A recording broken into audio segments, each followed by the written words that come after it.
of you are dismissed that are going to go. In a little devotional that I came across, someone told the pastor, I really don't have much interest in studying prophecy, and the pastor said, oh my, that means you must be neglecting the books of Daniel, Zechariah, 1st and 2nd Thessalonians, Revelation, vast portions of Isaiah and Ezekiel, along with Matthew 24 and 25. That's a lot of Bible to ignore. Tim LaHaye, who has written several books, you probably can name some, Bible prophecy helps us to better understand the future and gives us hope in a hopeless age. So sometimes when I've been preaching through, I mean, it took 4 years to preach through Luke, and now we've been in Revelation for a year plus. And I sometimes think that there might be revelation fatigue. And then God kind of slaps me and said, hey, did you not see this? That's me. I win. It's like, yeah, that's true. He does. Something that I said last week for the first time, but I may repeat it often, is that if the rapture happens today, if Jesus calls us home today, do you realize that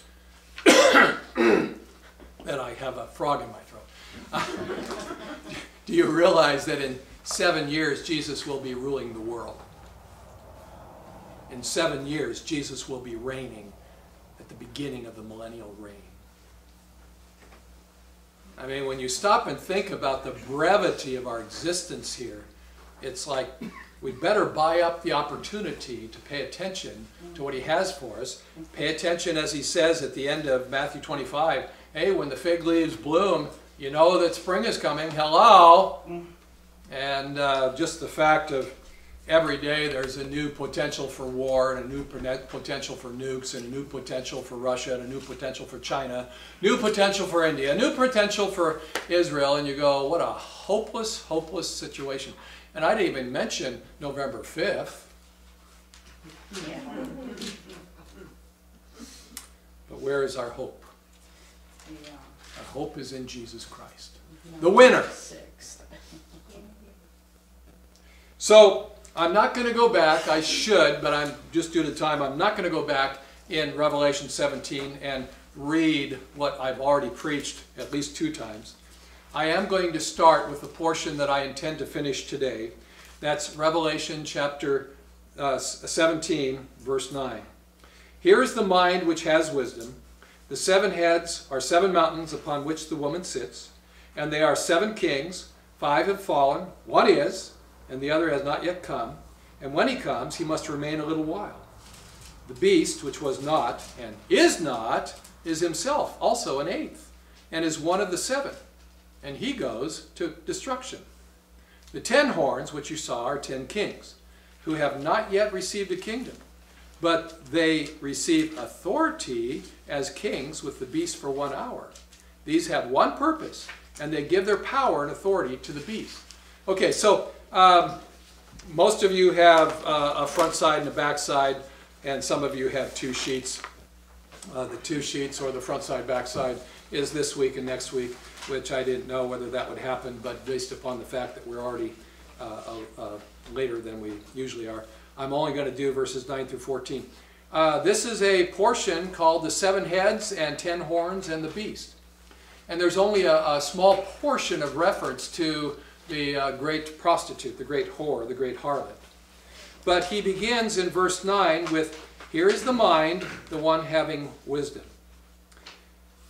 According to Thomas, and I like what he had to say, so I'm reading the first little byline under that. The angel continues with an invitation to John and others to listen carefully and think clearly. And it's kind of like, this is the 2nd time that has happened. Back in chapter 13, verse 18, the last verse in verse 8, chapter 13, here is wisdom. Here is wisdom. Here, it says, here is the mind, the one having wisdom. And you kind of sit there and say, okay, does that mean sit up straighter, pay attention, listen, or is it the simple matter that I'm going to tell you very clearly what I'm talking about? Or is it a combination? It's a little difficult because it's unusual. If I've got it right, it's only twice in the book of the Revelation, 13, 18, and then here. Here is the understanding, the one having wisdom. Okay, so pay attention, sit up straight, listen up, because this is what I'm going to tell you. The seven heads, and we've come across that already several times in Revelation, are what? 7 mountains on which the woman sits. Moving into verse 10, and they are 7 kings. So, you sit there and say, the 7 heads are what? Well, they're 7 mountains. Now, I'll tell you honestly that growing up, and maybe you remember this from early preaching, 7 mountains was always a clear indication that this was Rome. And Rome was the center of Roman Catholicism. So all of this has to do with Roman Catholicism. And I grew up kind of saying, well, okay, when we went to visit our daughter who was studying in Italy, we went to Rome, and I tried to count the 7 mountains, and I'll be honest with you, I never got that far. Part of it was because the Colosseum was in the way, the Palatine was, I think, had 2 mountains, there was some on the other side. Anyway, I'm just going to tell you that I was looking, but I never actually counted. Oh, there's one, there's one, there's one.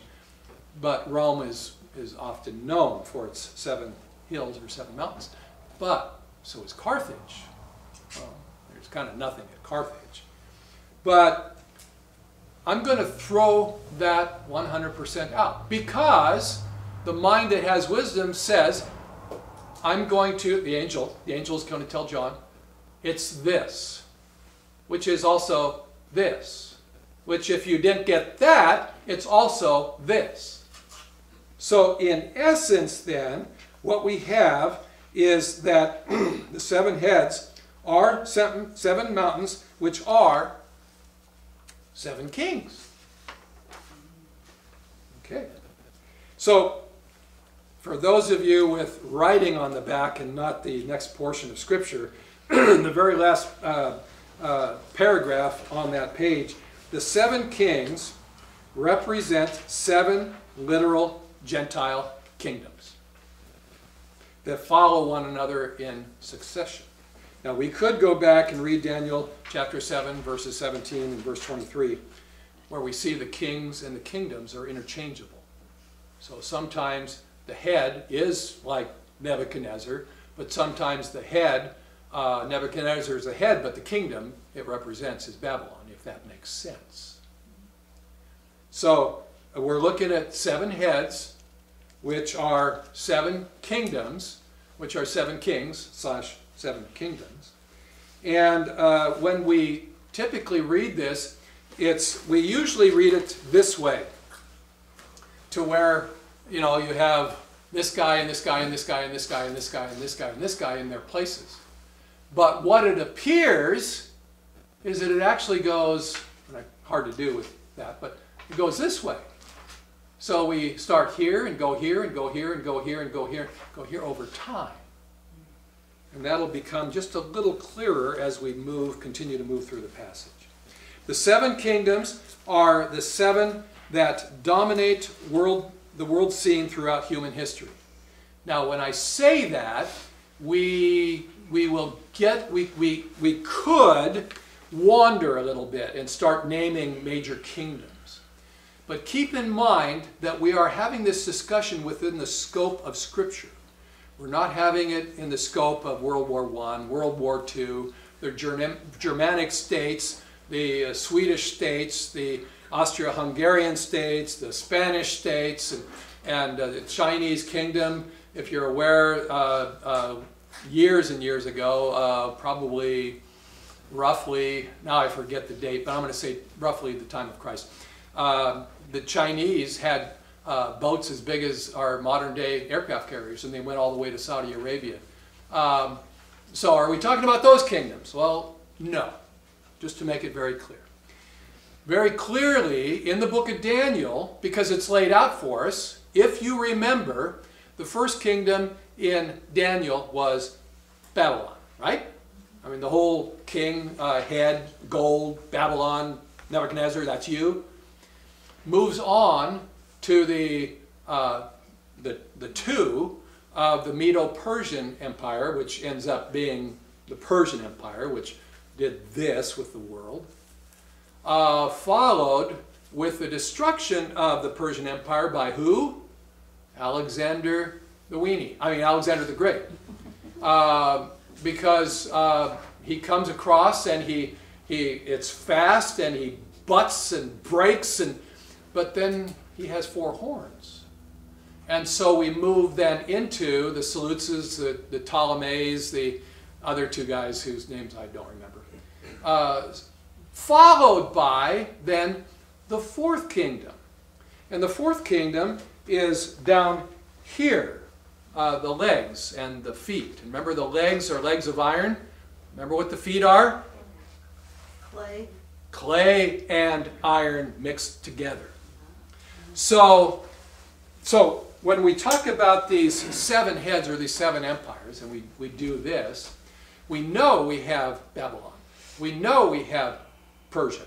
We know we have Greece. And we know we have Rome. But the problem with Rome is that we are not yet to the 10 toes. We're kind of weird to say, but we're past the ankle, but not to the foot. I don't know.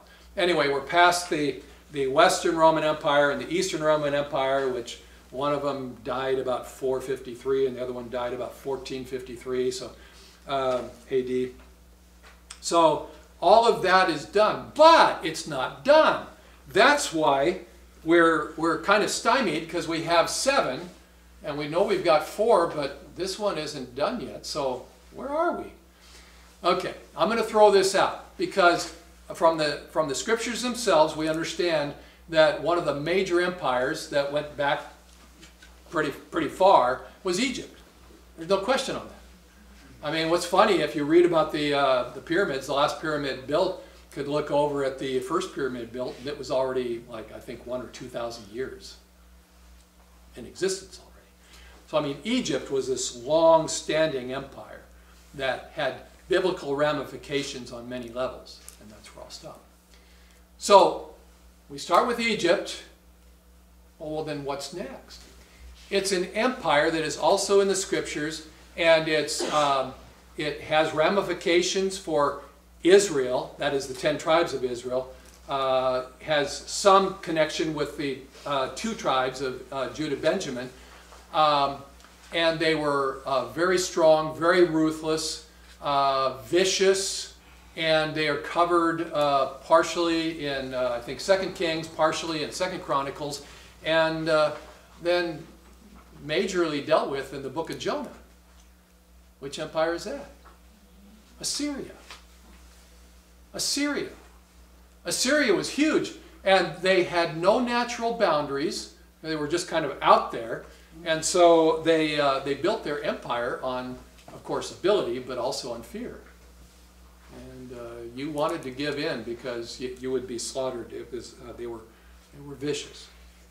So, and by the way, and this I thought about sharing with you or not, but I'm going to, because one of the 7 wonders of the world was the Hanging Gardens of what?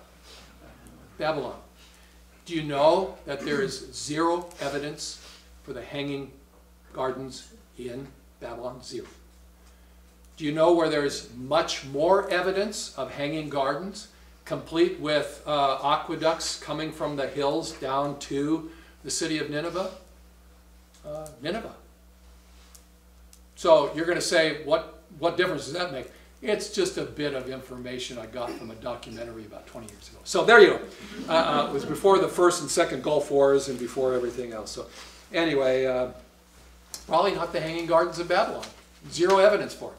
Probably the Hanging Gardens of Nineveh, which simply means that there is more evidence that of the 7 kingdoms, which go this way, Egypt, Assyria, then Babylon, then Greece, then Rome.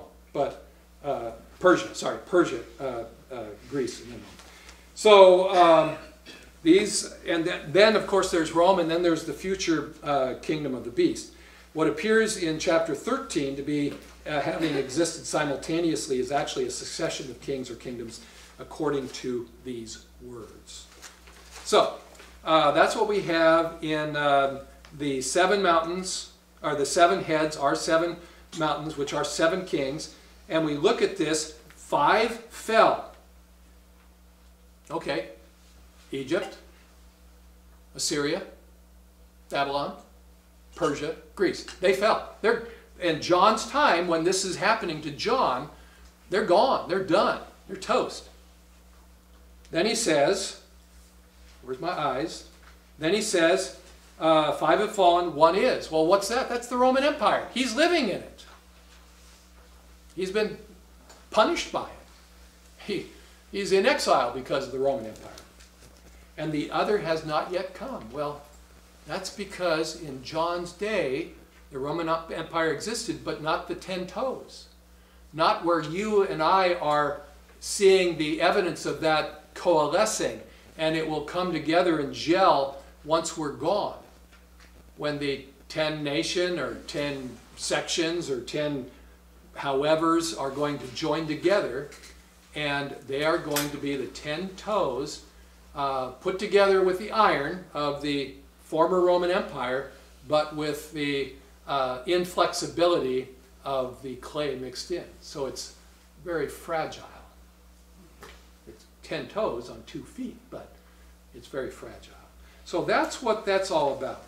Now, one thing I'm going to say, because we're not going to find her again, but we see her in verse 9, the woman who sits on the 10 heads, on the 10 mountains. And you kind of wonder, what is she doing? Well, we've already discussed that in verses 1 through 8. That's the great harlot. And we already talked about that. She is an evil porneia, immoral person. So when she sits on the 7 mountains, she is sitting, if you think about even reading about Jesus has sat down at the right hand of the Father, what does that mean? He is seated. I'm not a mechanic, but I understand that when you sit a screw or seat a screw, it goes into its place and it's there. It's flush, it's flat, it's good, it's done. Well, when a king is seated, he sits on his throne and he's the king. So what is she doing? Well, she's sitting as a great influence upon these 7 kingdoms. Well, what is she doing? Well, she's either influencing by her position, that is to say, she's a religious system, and she's an evil, sensual system that the kings of the earth buy into it. Thumbs up. You want to go to the temple? I was just there yesterday. It's a great place to go. She could do it by declaration, but maybe not. She could do it by the impression that she has power. We're aware of people who have the impression that they have power, and you kind of look at them and say, well, the only person that has power is you, and you're the only person you have. Anyway, won't go there. But how does she do that? By her porneia, by her immorality, by her sensuality. Now, as I considered that, and I was reading through the scriptures this week in a variety of places, I went back to one of my favorite portions, 1 Thessalonians chapter 4. And we know it best by, I don't want you to be unaware, brethren, that the dead in Christ shall rise first, and then we who are alive and remain shall be caught up together to be with him, with them in the air, and thus shall we ever be with the Lord. Therefore, encourage one another with these words. And you go, yay! I mean, I do. But I read the first portion of 1 Thessalonians 4 before I read that. And this is what he says.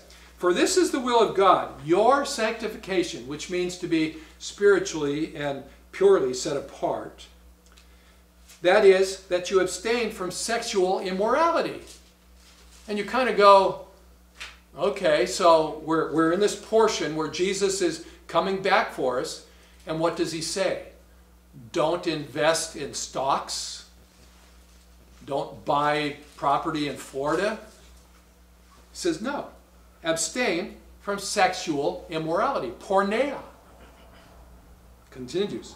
That each of you know how to possess his own vessel in sanctification and honor. So what's he talking about? Well, the vessel, there is discussion on that. For a married person, the vessel could be me and my wife, or this is the vessel God gave me, so it could be my own vessel, this, me.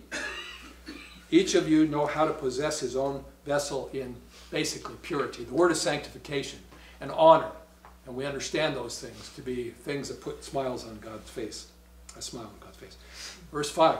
Not in lustful passion like the Gentiles who do not know God. Have you watched any commercials on TV and how sensual they are? We literally quit attending, going to Carl's Jr. because for years they had these sensual commercials. They were horrible. And I said, okay, you've got my vote. No. And by the way, I understand that the owner of Carl's came on and apologized publicly for that. And you'll notice Carl's Jr. commercials are not sensual anymore. So, but the world has no problem with sensuality, with the impurity, with showing off, etc. And that no one violate the rights and take advantage of his brother in this matter, because the Lord is the avenger in all these things, just as you were told and previously solemnly warned. For God has not called us for impurity, but in sanctification. So once again, why do I draw attention to that? It's because the great prostitute in verses 1 through 8 has this world sensuality, which is, there's a different word for okayed, but okayed by the church, quote unquote the church, by this religion. And it's a sensuality and an immorality that has been a part of all the ancient religions with the child sacrifice. It wasn't just a matter of taking your child and putting it into the arms of Moloch as they burned it to death. It was that the public was immoral. It was, okay, I'm going to stop because of impropriety, but it's history. The whole thing was a horrible, porneia, immoral, sensual, sexual sacrifice to God. And what is this woman who sits on these 7 mountains, who sits with the leadership, who influences them? It's all about lowering what I just read in 1 Thessalonians chapter 4 down to the most sensual level possible, to where we don't even have a real connection with what real love is. And so we keep ourselves away from that. Okay, done with that.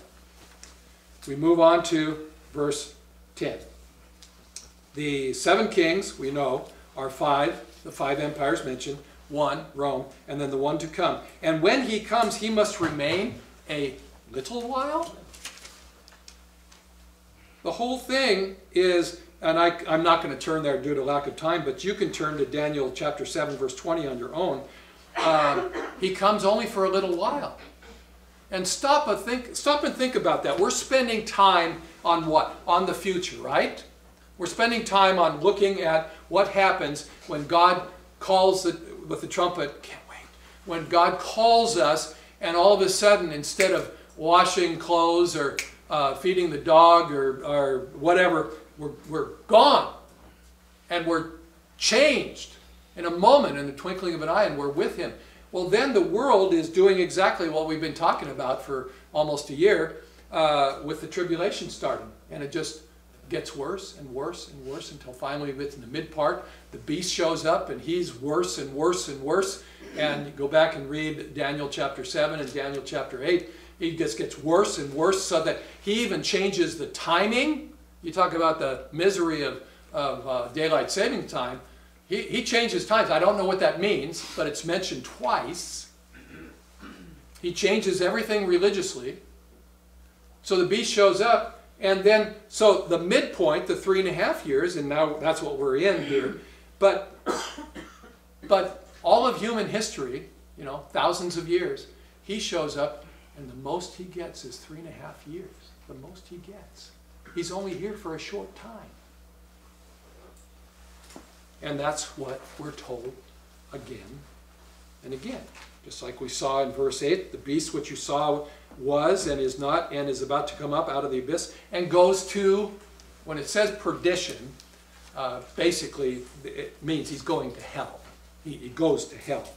And that's what we have. He comes, he remains briefly in verse 11, and the beast which was and is not himself is the eighth. We'd have to go back and reference Daniel 7 for that. I could, but I'm not. He's the eighth because there's 10, and then very clearly he pulls out 3 horns and is replaced. And he's a little horn that gets bigger and bigger. He has a big mouth, and everything he says is blasphemous. And you can read that in Daniel 7. And into perdition he goes. So he goes to hell. So again, out of all of human history, we have 7 years down to 3.5 years. He shows up. He gets killed. He comes back to life. The whole world is wowed. They follow him. They worship him. But then he goes to hell. After 3.5 years of me first. I'm number 1. Verse 12. The 10 horns which you saw were 10 kings, okay, whom a kingdom have not yet received. Okay, so now we have 10 leaders. Who are these guys? Well, potentially they're 10 kings who, with whatever kingdom, section, province, etc., will join a confederacy under the leadership of who? Under the leadership of the Antichrist, of the beast. And this is all a part of the final Gentile world empire. The 10 toes, iron and clay. Am I making sense? Is this coming together, coalescing for you? They will rule simultaneously with one another and with the beast. And notice that it says, but they receive authority as kings 1 hour with the beast. I mean, 1 hour is a very short time. So out of this 3.5 years, we're potentially talking about maybe 6 months. So all these leaders, all the political garbage that's going on right now, and I'm number whatever, they make these promises, but they're short time. Even if they're in there for years, they're short time. They influence, hopefully positively, but usually negatively. But they're in there short time. They think they're these eternal leaders, and they're there for short time. 1 hour. Verse 13.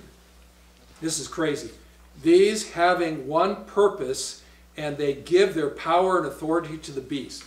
They have one purpose, one resolution, one mind, one consent. These are the various translations of the word. They are unanimous. And the word, there's 2 words. One is dunamis and one is exousia. And the definitions, very simply, is power, strength, authority, or authority, rule. So whatever they have, they give 100% unanimously to the beast. So what kind of a ruler are they? Well, they're happy rulers because he's ruling and he recognizes me. He knows my name. So their single-mindedness is anti-God and anti-God's people. We finish up with verse 14. And this is where, I mean, there's a lot of negative things I said this morning. Hopefully some of them were positive and you say, yeah, I understand. I don't want to be doing that. But verse 14 is the prophecy, because this hasn't happened yet. Let me read it to you. These shall do battle with the Lamb.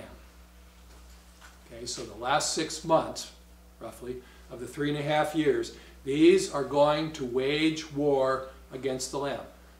And isn't that amazing? Have you caught it yet? All through the scriptures, the Lamb is Jesus, and the beast is, so the Lamb. They wage war with the Lamb, and the Lamb will vanquish them. He will conquer them, because if you didn't catch this, he is Lord of Lords and King of Kings. I mean, seriously, are there any questions?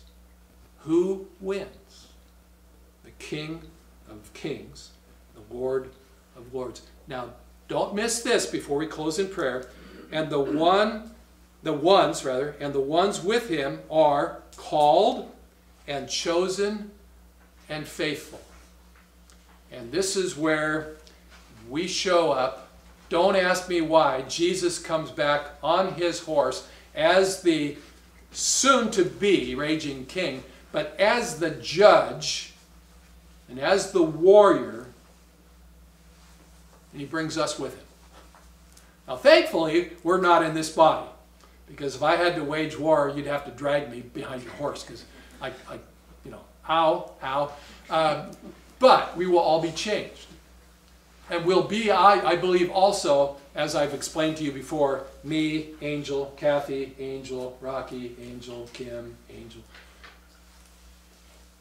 The angels are going to be with him as well. But look at verse 14. These shall do battle with the Lamb, and the Lamb shall vanquish them. Same words we saw, by the way, in this study of the 7 churches in chapters 2 and 3. The Lamb will conquer them because, why? Because he's Lord and King. No one higher. And they, together with him, are called the elect and faithful. And that is what's coming down the road. That is prophetic. Didn't happen in John's day, so the angel is saying, that's what happens. Are you excited? John probably goes, I think. So, anyway, I did it in 30 minutes. The takeaway for me in this is that, yes, there's a little bit of revelation fatigue, but we're talking about what God is going to do, and the conclusion is God wins. And when he wins, we've already won because we're already there. Your table setting is there with your name on it. It's all ready. Your house is prepared, or maybe the last, shake on your roof. But I mean, it's all ready to go. As soon as the Father looks at the Son and says, you're free to go, blow that horn, we're gone. And I'd say it all begins, but really what I'm talking about, it all ends. 7 years of ending. Human history culminating in humans first, God last. Blasphemy upon blasphemy upon blasphemy. God wins. Can I get an amen?